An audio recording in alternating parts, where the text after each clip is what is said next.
One thing I respect about the Baki verse is if you are a fraud in this verse, you will get exposed. And that's exactly what happened to Yuichiro Hanma. Now, as everybody knows, Yuichiro Hanma was the first person with the demon back in the Baki verse. We all know that he's very strong, but after he retired, he decided to go into professional wrestling for money. And in order for him to get a lot of money, he had to throw fights. And on the day that he decided to throw a fight, somebody noticed. And that was young Doppo Orochi.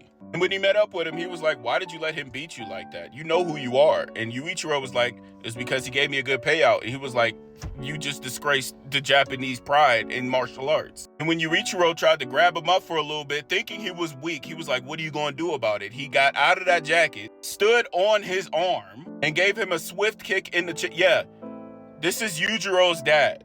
And yes, he broke his jaw. For the dude that gave him a payout, he decided to meet up with him. Tokugawa told him when he met up with him, he was like, this is not a fight.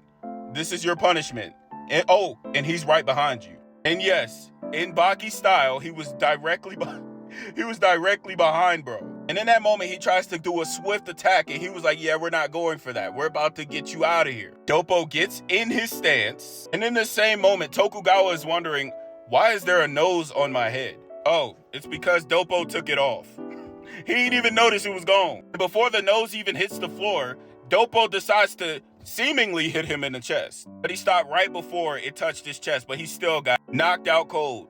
Yeah, he's lying on the cold, hard ground. Then Doppo said, you're gonna go to the press and tell them what actually happened, or I'm gonna tell everybody what actually happened. So the wrestler goes to the papers and tells him that it was all a fake, and then Yuichiro is reading this happy. He's like, I'm finally glad that somebody knows how strong I actually am. So if you needed to know, young Doppo was on timing. He was a dangerous man.